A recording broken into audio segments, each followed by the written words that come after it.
Students, आज मैं class 12th biology का 5th चैप्टर का नेक्स्ट लेक्चर लेके आई हूँ, जिसके अंदर हम बात करेंगे what are the different types of linkage and how we can calculate linkage group and recombinant frequency. So let's start with our type of linkage topic. As we have already discussed in our previous lecture that linkage is of two types, complete as well as incomplete linkage. So first is complete linkage. As name is indicating here, linkage is of complete type. जैसे parents होंगे वैसे ही progeny बन जाएगी. That means there is no crossing over, there is no exchange of any material. तो इसको हम क्या कह देंगे? That is complete linkage. And अगर इसको आपको एक डेफिनेशन की फॉर्म में देना होगा तो आप इसको क्या लिखेंगे? Complete linkage is defined as those kind of genes that are closely associated and tend to inherit together. Inherit together का मतलब है कि अगर एक ये क्रोमोसोम्स हैं, इसके ऊपर ये एक A, B, C, D and E, अगर ये 5 क्या है जीन्स हैं एक क्रोमोसोम्स के ऊपर, ये पांचों इकट्ठे ही जाने की टेंडेंसी रखेंगे, कभी भी इसमें कोई चेंज नहीं आएगा. तो इसको हम क्या कह देंगे? That is complete linkage. और अगर इसको हम एग्जांपल के तौर पे समझना चाहेंगे तो हम क्या लेते हैं? हम पेरेंट्स लेते हैं येलो कलर्ड के सीड और राउंड शेप के सीड्स हम लेते हैं, और पाइसम का ये हमारा एग्जाम्पल है. और दूसरा पेरेंट है हमारा green शीड of wrinkled shape. Okay, तो एज वी नो येलो को हमने वाई से एंड शेप राउंड शेप को हमने आर से डिनोट किया था. और जो डोमिनेटिंग जो पेरेंट्स बनेंगे वो क्या बनेंगे? Capital Y and capital R. और अगर हम इसके रिसेसिव पेरेंट्स लेंगे तो क्या बनेंगे? Small Y and small R. जब इनके गैमीट्स बनाए तो हमारे सामने गैमीट्स क्या आ गए? Capital Y small R and small Y and small R. ये हमारे गैमीट्स हैं. ये हमारी बन गई F1 प्रोजेनी, यानी कि F1 जनरेशन बन गई हमारे. और क्योंकि ये एक डोमिनेंट टाइप का लॉ ऑफ डोमिनेंट को फॉलो करता है ये हमारा ट्रेट, और इसके अंदर जो हमारी F1 प्रोजेनी बनी है इसके अंदर ये कैसे होंगे? ये सभी येलो कलर के एंड राउंड सीड्स होंगे F1 प्रोजेनी में. ओके, लेकिन जब हमें क्या करना है, हमने इसके जीनोटाइप निकालने हैं तो हम क्या करते हैं? टेस्ट क्रॉस कराते हैं. और ये जो टेस्ट क्रॉस है ये हमेशा किसके साथ कराना पड़ता है? रिसेसिव के साथ. तो हम रिसेसिव के साथ क्या करा देंगे? इसका टेस्ट क्रॉस करा देंगे. और हमारे सामने जो प्रोजेनी आएगी वो क्या आएगी? Capital Y capital R and small Y small R. And second आएगी हमारी small Y and small R. और अगर आप ध्यान से देखेंगे तो ये जो कैपिटल वाई और capital R and small Y small R है ये हमारी F1 प्रोजेनी में ऑलरेडी है. दैट मीन्स ये हमारे पेरेंट को क्या कर रही है? रिजेंबल कर रही है. और सेकंड में हमारे स्मॉल वाई स्मॉल आर और स्मॉल वाई स्मॉल आर को जब हमने क्रॉस कराया तो ये भी अपने सेकंड पेरेंट को क्या कर रही थी? रिजेंबल कर रही थी. It means what? It means 50% inherit from this parent and 50% inherit from this parents, or we can say that it is a type of complete linkage. There is no recombinant form here. So this linkage is called as the complete linkage.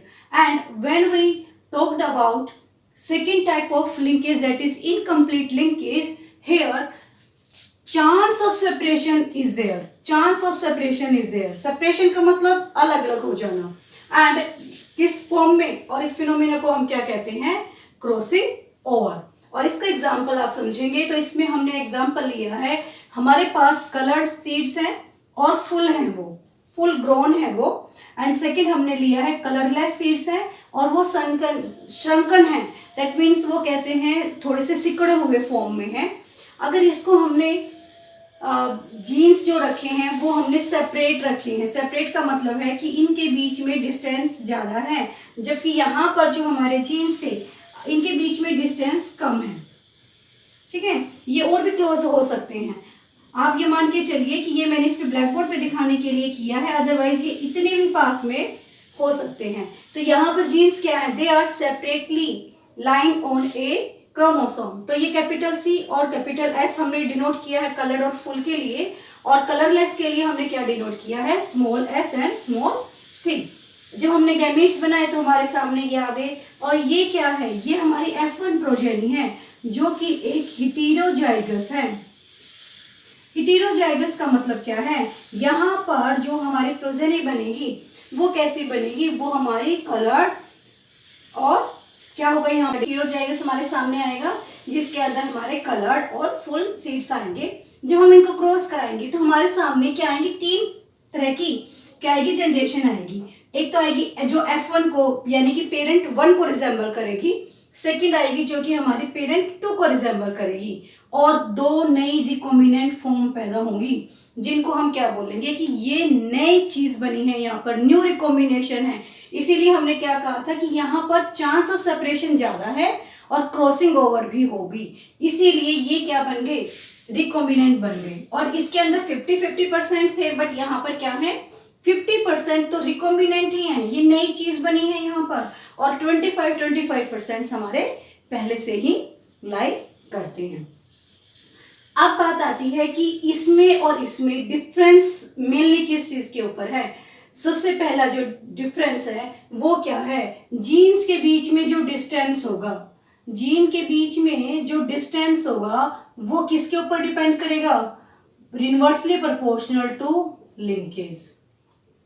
ये आपको अपने mind में याद रखना है कि जितना ज्यादा जीन्स के बीच में डिस्टेंस होगा उतनी ही कम लिंकेज होगी और उतने ही चांसेस होंगे किसके, क्रॉसिंग ओवर के, क्योंकि दूर दूर हैं। अब आपको पता है अगर आपके और आपके ब्रदर के घरों के बीच में अगर 4 पड़ोसी आ जाते हैं तो उन आपके ब्रदर की उनके साथ लिंकेज होने के चांसेस बढ़ जाएंगे as compare to you, because अगर आप दोनों एक ही घर में होते तो आप दोनों एक दूसरे के साथ क्लोजली एसोसिएटेड होते, बट यहाँ पर क्या है, आप एक दूसरे के साथ क्लोजली एसोसिएटेड नहीं है, आपके बीच में डिस्टेंस ज्यादा है एंड सेपरेशन के चांस बढ़ जाएंगे और उसी के साथ क्रॉसिंग ओवर के भी चांसेस बढ़ जाएंगे। सो ये हमारा फर्स्ट टॉपिक यहाँ पर कंप्लीट हो गया। अब हम बात करते हैं अपने नेक्स्ट टॉपिक की, दैट इज लिंकेज ग्रुप। अब हमें ये पता चल गया कि भाई लिंक क्या है, जो भी एक लीनियर क्रोमोसोम्स है उसके ऊपर जितने जीन्स लाई करते हैं। सबसे पहली बात आप अपने माइंड में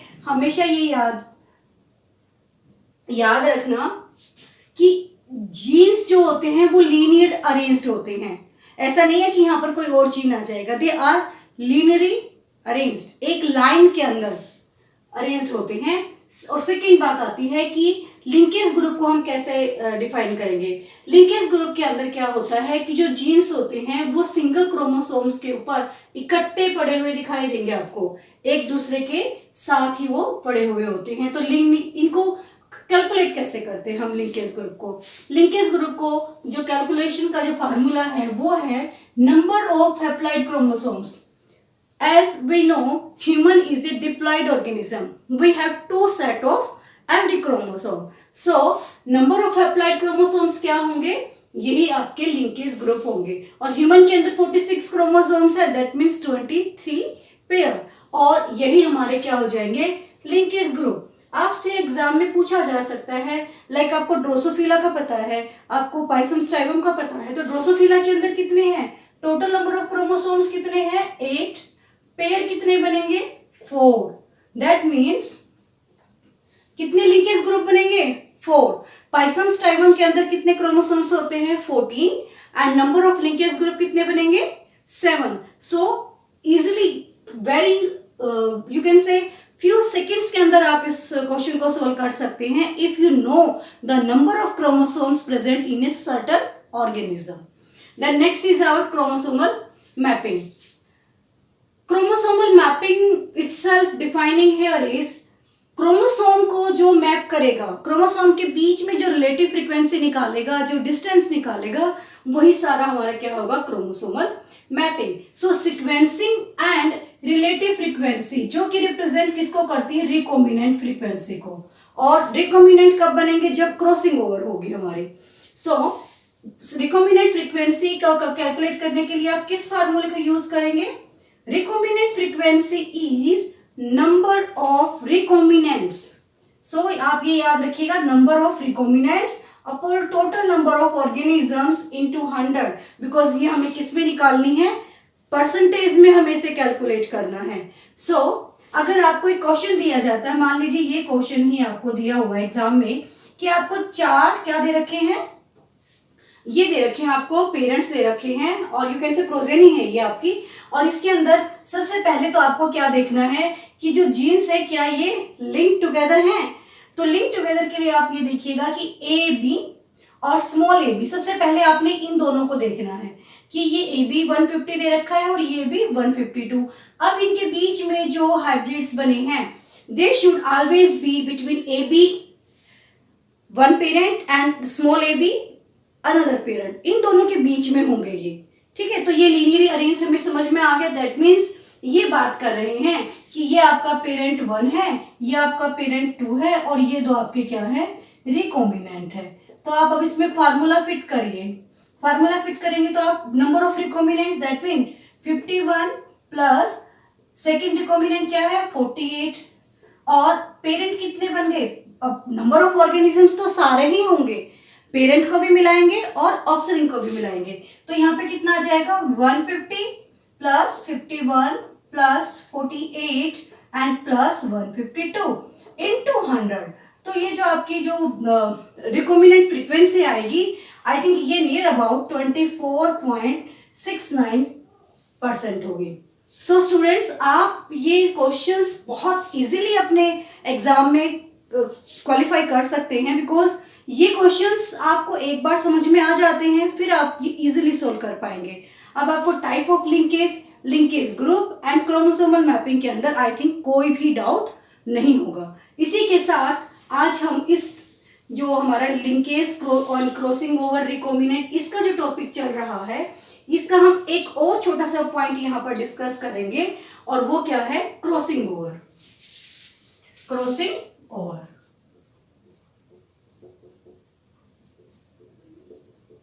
अब क्रॉसिंग ओवर क्या होता है, it is interchanging of genes between two known sister chromatids and produced new recombinants। Clear है? तो सबसे पहले आपको ये पता होना चाहिए कि सिस्टर और नॉन सिस्टर क्रोमेटिड्स क्या है। अगर मैं होमोलोगस क्रोमोसोम्स की बात करती हूँ तो ये क्या है, मान लीजिए इसके ऊपर क्रोमोसोम ए है, इसके ऊपर क्रोमोसोम बी है, तो इसके ऊपर भी क्रोमोसोम ए और इसके ऊपर क्रोमोसोम बी होगा। तो ये क्या है, ये दोनों होमोलोगस क्रोमोसोम्स है, इसको क्या कहेंगे हम, होमोलोगस। और ये दोनों क्या हैं, ये हैं सिस्टर क्रोमेटिड। तो इस सिस्टर क्रोमेटिड के बीच में कोई भी लिंकेज नहीं होगा, यहां पर कोई भी क्रॉसिंग ओवर नहीं होगी। कहां पर होगी क्रॉसिंग ओवर, इसी के पास एक और होमोलोगस क्रोमोसोम है, इसलिए सब हम बीच में एक लाइन लगा देते हैं कि ये सेम है, दीज आर पैरेलल। अब अगर मैं यहाँ पर एक और क्रोमोसोम लिया है जहां पर capital A and capital B, here capital A capital B, और इन दोनों के बीच में भी क्या है कि ये दोनों क्या है, होमोलोगस हैं, और ये दोनों क्या है, ये सिस्टर हैं। तो इसका मतलब क्या हो गया, ये और ये आपके नॉन सिस्टर हैं।